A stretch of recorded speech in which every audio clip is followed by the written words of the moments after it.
नमस्कार। Online class में आप सभी का स्वागत है। आज हम आपको हिंदी व्याकरण समझाएंगे, अर्थात आज हम लोग हिंदी व्याकरण पढ़ेंगे। तो सबसे पहले हम लोगों को ये जानना पड़ेगा कि व्याकरण क्या है। व्याकरण वह विद्या है जिसके द्वारा भाषा को शुद्ध रूप में बोलने, पढ़ने और लिखने का ज्ञान प्राप्त होता है। अर्थात व्याकरण ही हमें किसी भी भाषा को शुद्ध रूप में लिखना, बोलना और पढ़ना सिखाता है। अर्थात अगर व्याकरण न रहे तो हमें किसी भी भाषा को शुद्ध रूप का ज्ञान नहीं प्राप्त हो सकता। अब व्याकरण को आसान रूप में समझने के लिए उसको 3 विभाग किए गए हैं। पहला है वर्ण विचार, दूसरा है शब्द विचार और तीसरा है वाक्य विचार। वर्ण विचार में हम उसके वर्ण, उनके आकार, लिखने की विधि, भेद, उनके उच्चारण आदि पर विचार करते हैं। शब्द विचार में शब्दों के भेद, उनकी व्युत्पत्ति, उनके मेल, रूपांतरण आदि पर विचार किया जाता है। वाक्य विचार में इस विभाग में वाक्यों की रचना, उनके भेद, वाक्यों तथा उपवाक्यों के परस्पर संबंध तथा वाक्य विग्रह, विराम चिन्हों आदि का विचार किया जाता है।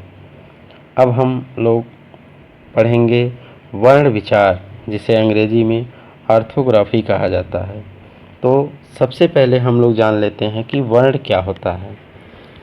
वर्ण भाषा की सबसे छोटी इकाई होती है, अर्थात वह सबसे छोटी से छोटी इकाई जिसके और टुकड़े न किए जा सकें उसे हम वर्ण कहते हैं।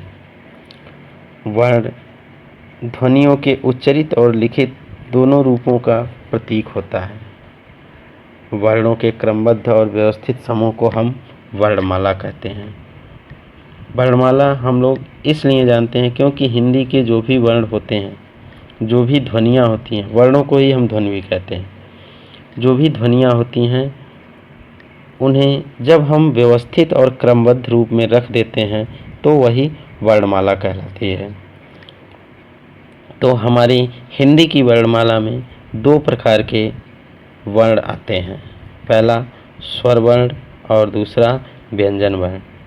स्वर वर्ण में अ, आ, इ, ई, उ, री, ए, ऐ, ओ, औ आता है। और व्यंजन वर्ण में 5 वर्ग, जो क वर्ग से तात्पर्य है क, ख, ग, घ, अंग। च वर्ग से तात्पर्य है च, छ, ज, झ, इय। ट वर्ग से तात्पर्य है ट, ठ, ड, ढ, आड़ा। त वर्ग से तात्पर्य है त, थ, द, ध, न। प वर्ग से तात्पर्य है प, फ, ब, भ, म। और 4 अंतस्थ वर्ण हैं जो य, र, ल, व। और 4 उष्म वर्ण हैं श, ख, स, श, ह। इसके अतिरिक्त 2 और वर्ण कहलाते हैं जिन्हें हम अयोगवाह कहते हैं। ये वर्ण हैं अंग और अह। इसके अतिरिक्त हिंदी भाषा में 4 संयुक्ताक्षर भी होते हैं जो छ, त्र, ज्ञ और श्र। अब हमें पढ़ना है स्वर। अब हम जानेंगे स्वर क्या होता है, जिसे हम अंग्रेजी में वॉवेल कहते हैं। स्वर वह वर्ण है जो किसी अन्य वर्ण की सहायता के बिना बोला जाता है, अर्थात जिस वर्ण का उच्चारण अन्य किसी वर्ण की सहायता के बिना और स्वतंत्र रूप से बोला जाए। अर्थात स्वर वह वर्ण कहलाता है जिसमें किसी अन्य वर्ण की सहायता न ली जाए, अर्थात वह स्वतंत्र रूप से बोला जाता है। जैसे अ, आ, इ, ई, उ, री, ए, ऐ, ओ, औ।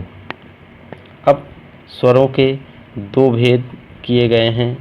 चूँकि वैसे तो 3 भेद माने जाते हैं, लेकिन यहाँ आपको आपके पाठ्यक्रम में केवल 2 ही भेद बताए गए हैं। इस नाते हम 2 ही पर चर्चा करेंगे।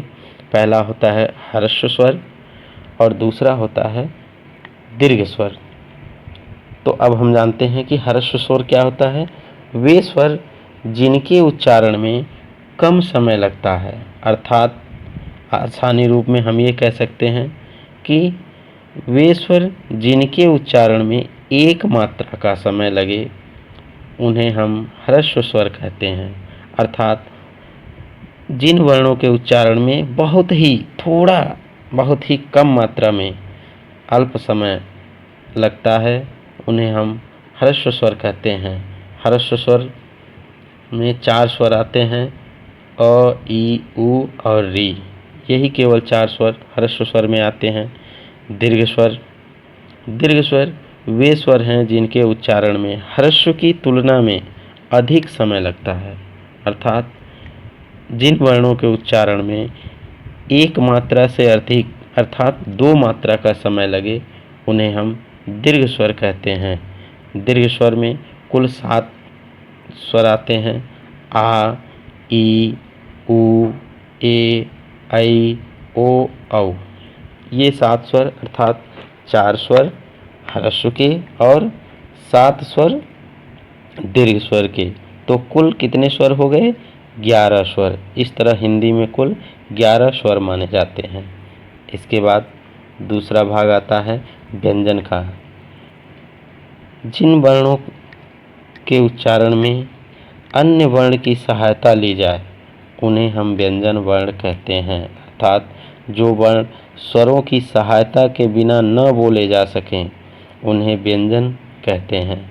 जैसे आपको व्यंजन वर्ण हमने पहले ही बताया था कि जो भी 5 वर्गों के वर्ण हैं और अंतस्थ और ऊष्म, ये सभी व्यंजन वर्ण कहलाते हैं।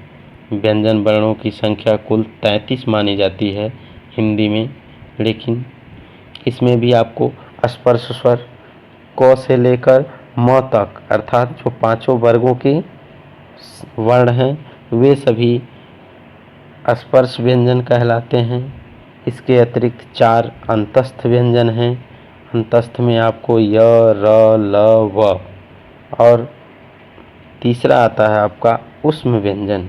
उस व्यंजन में हमने बताया था स, श, श, ह। ये 4 आपको व्यंजन वर्ण में आते हैं। धन्यवाद।